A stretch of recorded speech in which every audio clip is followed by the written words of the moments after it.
Ladies and gentlemen, welcome to the Spodcast. Tonight we're going to be talking about why Family Guy isn't particularly funny anymore. I know some people might find it funny, but, well, those guys are stupid. With me tonight, I'm Joe, and with me tonight we have Tom. Yo, bitches. And that's pretty much it. So our main topic is why Family Guy isn't funny anymore. I mean, it's been coming on to season 11 now, and you finding it funny at all, Tom? Not really. I've sort of stopped watching it after season Yeah.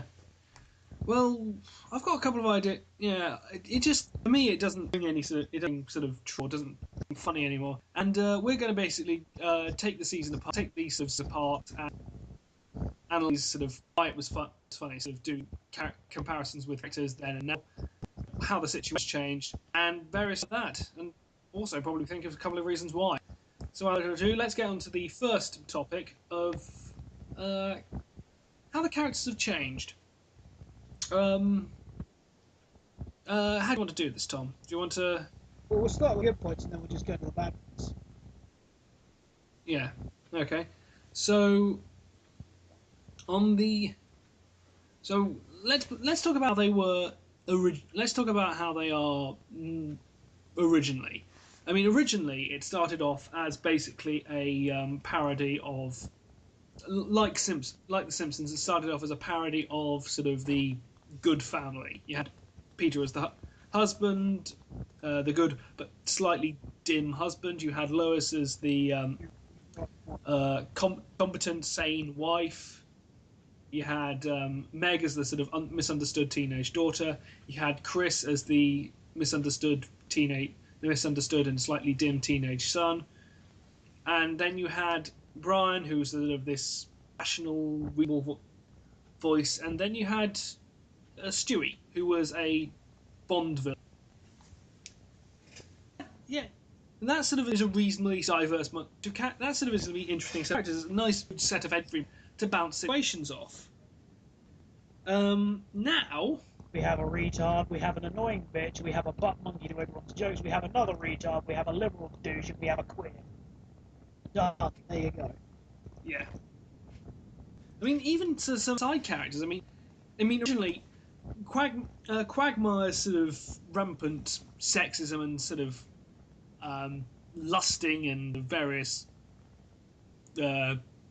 stuff. That was all played as basically being a bad feature, but now everybody's sort of seeing as, oh, he's one of the lads, isn't he? He's one of the sort of playing up his sort of noblesse or sort of yeah. And sort Although of he was kind of awesome when he did call Brian now much of a liberal arsehole he is. Yeah.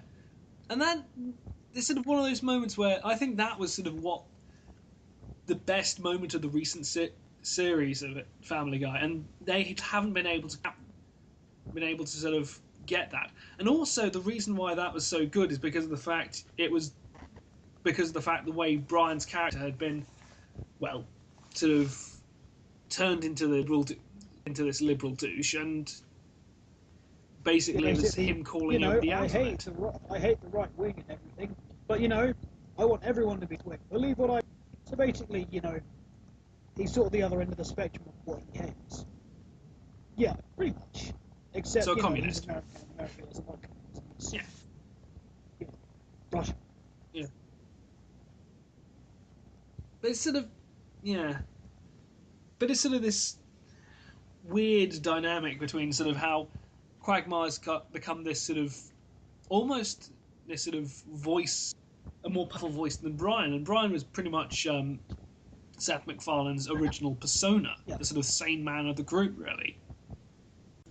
So yeah, Quagmire's now become the sane one, which, considering that his defining trait has always been the fact that he's a man whore, I don't know how to feel about that. How do you feel about that, Tom? It's actually a decent character change. Mm. One of the problems, the other one being John, who actually hasn't changed at all.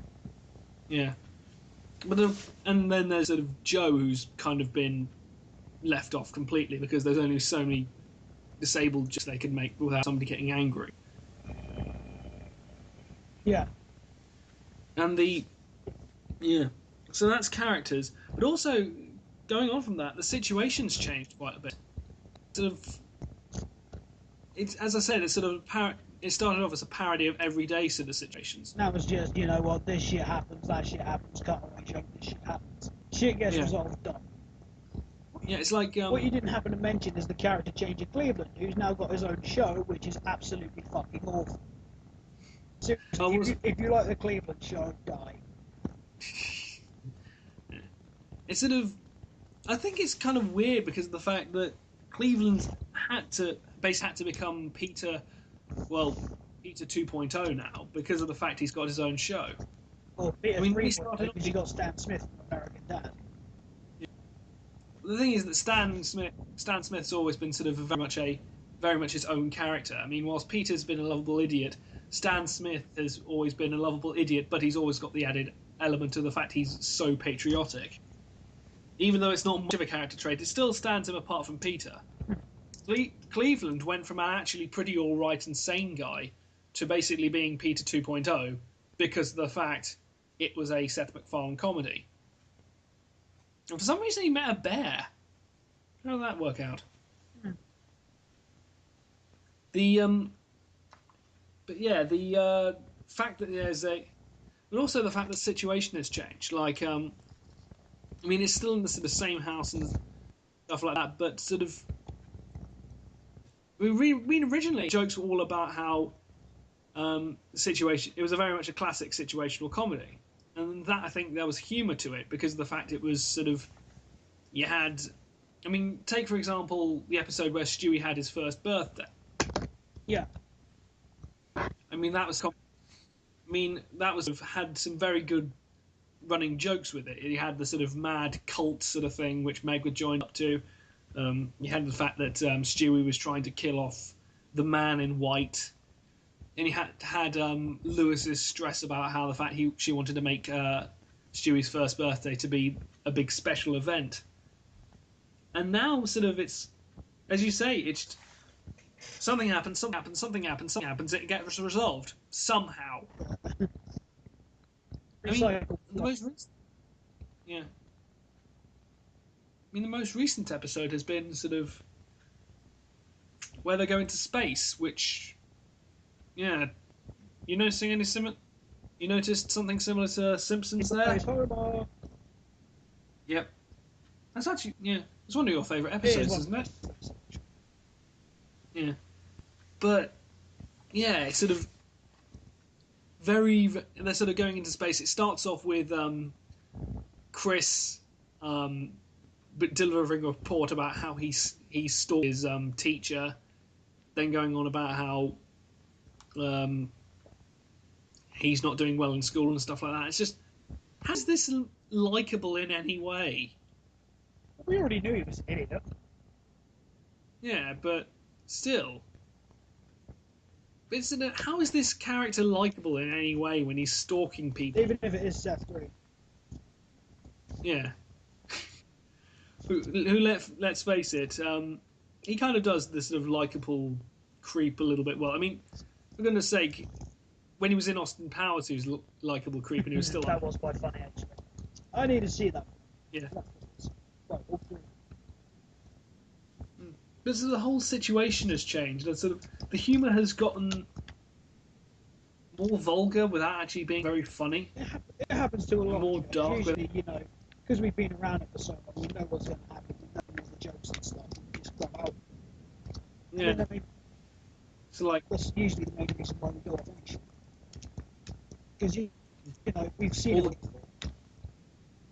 And yet people still watch Coronation Street EastEnders and Emmerdale week after 20 years. 350. Well, I think that's more due to the fact that that's a drama. With drama, you can replay the same plot line over and over again. With comedy, you have to think of new material.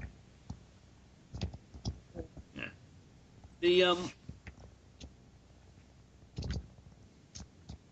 I think the weird thing. It's like, I mean, cutaway gags in sort of when it was before, it was sort of funny. Totally irrelevant. Bizarre and what? I said they were totally irrelevant, but still funny. yeah. I mean, like now we're sort of. I think within the first 5 minutes of the most recent episode, there's been about what 10 cutaway gags. Yeah, they just thought it'd be used. This is like, this is our gimmick. Look at our gimmick. Look at our gimmick. Look at our gimmick. Look at it. Yes. Look at our gimmick. We're able to do stuff which we've always done.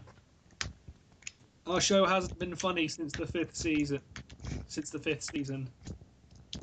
It prefers American Dad to this show. And I wonder why.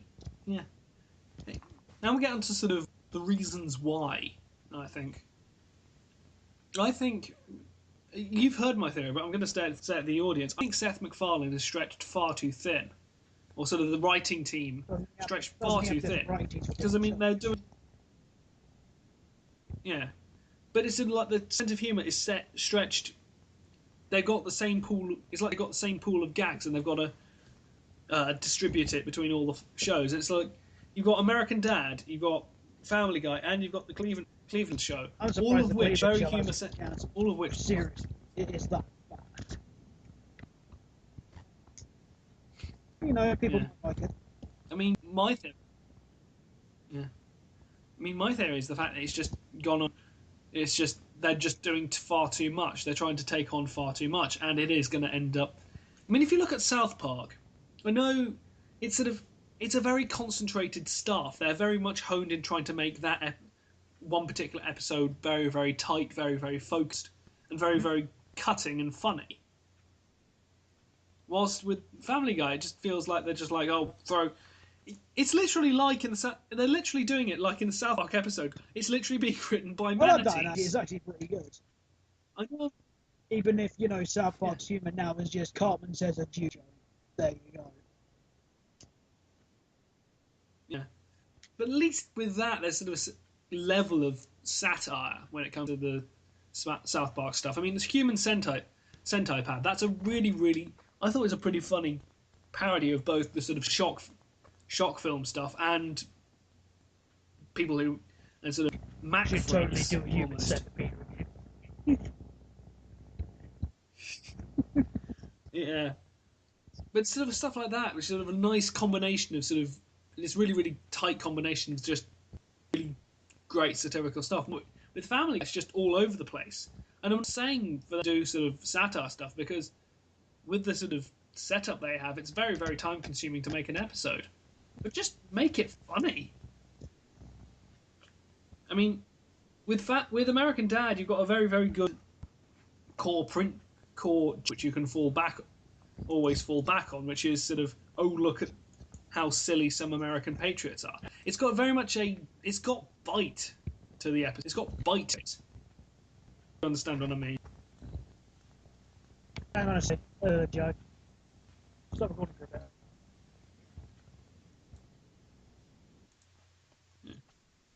Yeah.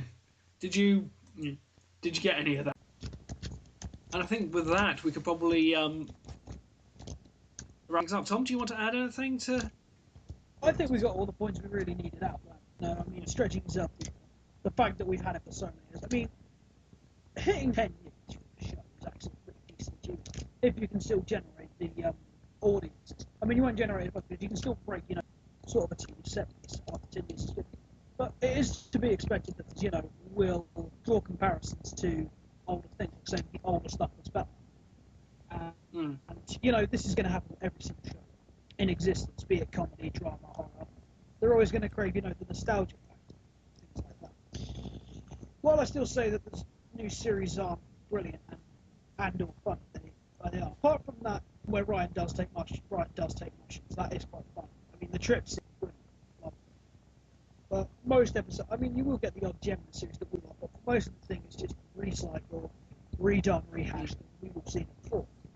But, things could pick up, things might not. Yeah. If they get a new writer or something like that, or somebody who really has a... You know what, if this gets a lot of views, we're going to get a shitload of hate. Yeah. Yeah, fuck it. Like being a rise in the middle of Trafalgar Square. Or if it's all just American audiences, we'd be like, we live in Britain, fuck you. I suppose, yeah. And for our next act, we'll be burning an American flag with a picture of Muhammad on the front. Edgy. Anyway, I think on that note, we could probably end the Yeah, because show. I've been dying for a cigarette for the last, like, minutes. Okay. Also, So I got my best mistake. So it's good night from everybody here, and remember, cartoons are no longer child's play. Watch anime. Good night.